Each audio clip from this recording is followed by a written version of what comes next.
Hoy vamos a hablar sobre Oshinoko, The Final Act, o conocido en Latinoamérica como Oshinoko, el último acto.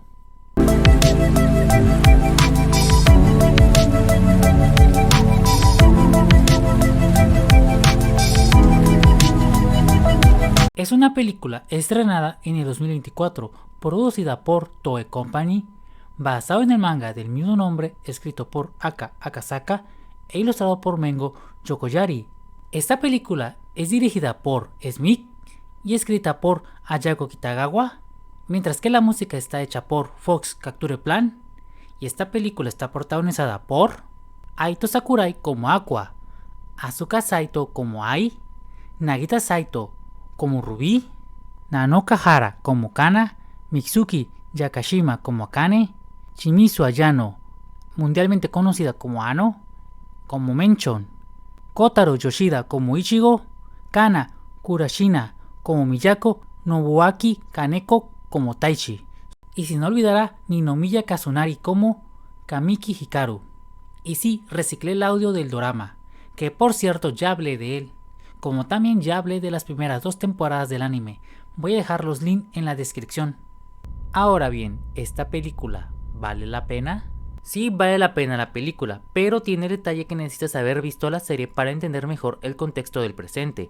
Aunque la película nos vuelve a contar el pasado, pero ya desde la perspectiva del Doctor y de Ai, también vemos un poco sobre la vida pasada de Ruby. No nos dice nada de lo que vimos en la serie, no es queja, pero sí pensé que nos mostrarían un pequeño resumen de lo visto en la serie. Lo más cercano fueron estos cuadros, pero nada más, así que es recomendable ver la serie para disfrutar mejor la historia. Pero empecemos por partes. La historia nos cuenta el pasado de Aqua y Ruby antes de renacer y de cómo era su relación antes del fallecimiento de ella.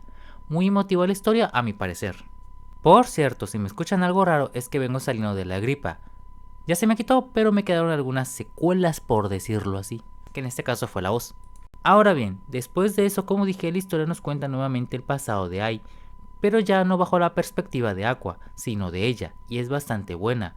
La conocemos mejor, llega a simpatizar mucho más. La verdad no me esperaba esto, pensé que iba a ser repetitivo a la hora de volver a contar esto, pero no, nos dieron más historia para entender mejor al personaje. Y voy a explicar por qué. Hay 3 momentos que me encantan en esta parte. El primero es que conocemos la infancia de Ai, y llega a cobrar sentido mucho el por qué es como es. La otra, y posiblemente mi favorita, es cuando acaba la grabación de un video y el director le dice la frase de que ni ella puede ocultar todas las mentiras, dando a entender que tan marginada era Ai en el grupo.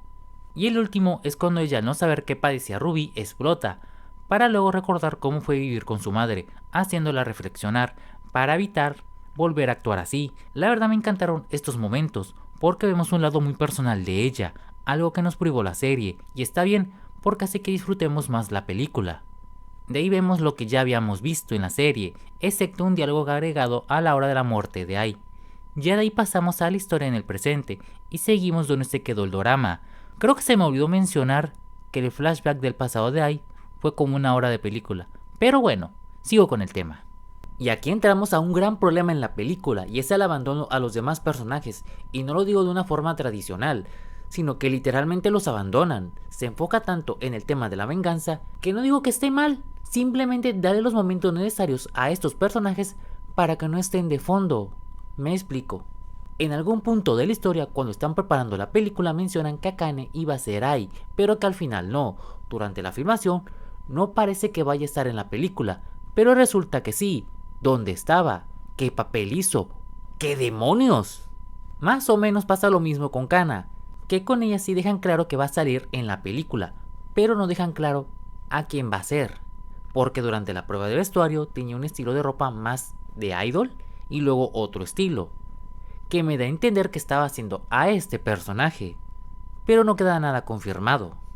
Es algo que llega a afectar bastante a la inmersión de la película, y eso que no hable que a Mencho queda completamente olvidada, unos cuantos diálogos nada más tuvo. Fue bastante triste la forma en que este personaje fue olvidado, aunque su cierre fue interesante. Se va a casar. Ya entrando al otro lado de la película, el tema de la filmación y de la historia que nos cuentan es de lo mejor planteado, porque combinan a los actores Por momentos vemos Aqua y Ruby haciendo a sus personajes y luego Ai con la versión joven de Kamiki. Fue de lo mejor de la película, en donde termina de desarrollar a los personajes tanto de Ai, Aqua y Ruby de una gran forma, donde estos dos últimos por fin se reencuentran de sus vidas pasadas. El detalle es que luego eso no toma mucha importancia, se deja de lado. De ahí entramos a un punto que para mí fue un sub y baja. Vemos por fin un cierre a la venganza de Aqua, pero que siempre no, fue de ¿ah? Y entramos a la parte que más me molesta de la película, el final. Y no por la muerte del personaje, sino más bien la forma. Ok, secuestran a Ruby, el tipo te manda la ubicación, vas herido, ve con la policía, hijo. ¿Cómo se te ocurre ir solo? 2. Ok, lo quieres matar, ya vas herido. Se puede tomar como legítima defensa. Llega a ser molesto esta parte. Aparte, ¿cómo carajos llegó al puerto lastimado? Es fastidioso.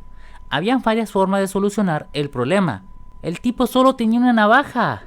Me lleva. Yo sé que no estoy mencionando a Miyako e Ichigo, siendo posiblemente los personajes más redondos de la película o más cuerdos, pero quedan opacados por los fallos de la misma. El detalle aquí es que la película es buena en lo general. El final, y de la forma en que lo manejaron, llega a desbalancear la historia. Porque sé que dije que dejó de lado a varios personajes y hasta cierto punto no afecta tanto eso, para enfocarse mejor en la trama principal. Aunque la despedida de Kana de Idol es bastante emotiva, no se sintió con tanto peso como debería. Puedes ignorar la ausencia de Mention y la poca participación de Akane. Lo que tal vez sí no perdono es que se olvidaron por completo del medio hermano de Aqua y Ruby, pero eso sí, el final sí me deja un sabor agrio. Lo otro que puedo rescatar son las actuaciones de Asuka como Ai, lo hizo bastante bien, de hecho lo hizo mejor que en el dorama, al igual que Nagisa como Ruby, fueron de lo mejor de la película. Kaito como Aqua se mantuvo, tal vez un poco mejor, pero ese final sí le baja bastantes puntos. Los demás actores se mantuvieron a nivel que vimos en el dorama, siendo que Nanoka como Kana pudo dar un poco más, pero su poca participación la limita. En lo general la película vale la pena, es una buena continuación del dorama, pero por momentos se siente un poco baja, aunque posiblemente soy un poco más duro en la crítica porque la vi en cines, pagué un boleto. Tal vez se hubiera ignorado más cosas si lo hubiera visto directamente en un servicio de streaming. Pero bueno, pasemos a otro tema. ¿Qué tan fiel es al manga? Como saben, esto no tiene que afectar a la película se tiene que defender por sí sola. Obviamente hay muchos cambios, aunque la película se defiende bien por sí sola, porque estos cambios ya vienen planteados desde el dorama, simplemente siguió la línea ya establecida. Pero voy a mencionar algunos de los cambios más relevantes para mí y que tienen que ver asimismo con lo planteado desde la serie. La película ya no toma en cuenta ninguna de las ex compañeras de Ai para la historia, las ignora completamente. En el manga son personajes para el largometraje, interpretadas por Kana, Menchor y Akane. Obviamente al no existir la niña cuervo se ignora completamente la participación de los gemelos en la película. Aqua en el manga no asiste al último concierto de Kana, en la película sí. Bueno, mínimo aquí sí fue y me siento un poco aliviado por eso. Si mi teoría es cierta de que Kana interpretó a este personaje en la película, esta Kana sí probó a Aqua. De una forma turbia, pero lo probó. Kamiki no secuestra a Ruby, pero sí tenía la intención de matarla. De ahí entramos de cómo Aqua lo mata de una forma diferente. En la película el cuerpo nunca se ha encontrado de Aqua, en el manga sí. A ver, yo sé que estoy omitiendo muchas cosas, pero también son cosas que seguramente veremos en el anime, si lo llegan a terminar. También sé que el final de este manga es controversial y todo lo que me quieras decir. Más que la historia iba a tener un final agrio o amargo, estaba cantado desde sus inicios. Ya si te gustó o no este final, ya es otra cosa, queda en gusto personal. En algún punto en lo que pensaba que iba a escribir para esta reseña, pensaba dar una comparativa de estos dos finales, pero no, porque tendría que explicar mucho de lo omitido del manga, y mucho texto, y spoilers, para los que ven el anime, así que mejor no lo hice. Pasemos a otro tema. La cinematografía es bastante buena, ambientación, vestuario, manejos de cámaras, fotografía, aunque esto ya se venía viendo desde el dorama, simplemente lo subió un poco más la película. La verdad no tengo queja algunas en este apartado, un gran trabajo, aunque obviamente tenía que ser superior, porque es una película. Ahora pasemos al apartado musical. El apartado musical sigue siendo bastante bueno, no cambia mucho al lado del dorama, así que no tengo quejas. Solo como dato, la canción final se llama Shin Song, interpretado por Vico Machis de Live Action, bueno, así le digo yo. Fuera de eso, todo bien con la banda sonora. Pero como siempre digo, esto ya queda al gusto de cada quien. Ahora bien, con todo esto, ¿qué calificación le daría? En mi caso, yo le daría un 7.9. Aunque en lo general no es una mala película, sí sufre bastante en algunos aspectos narrativos, que le hacen ser un poco débil, como también es muy dependiente de haber visto el dorama, que en sí no debería ser un problema, pero si la encuentras y te llama la atención y no viste la serie, pues no vas a comprender muchas cosas. La recomiendo como continuación, nada más. Ahora dime qué te pareció esta película, y si no la has visto, dime si le darás una oportunidad. Los leo. Ahora sí, sin más que decir, si te gustó este video, dale me gusta, y si no, también suscríbete, sígueme en mis redes sociales para saber de qué voy a hablar más adelante. Yo me despido, lávense las manos, usen cubrebocas, mantengan una sana distancia y adiós.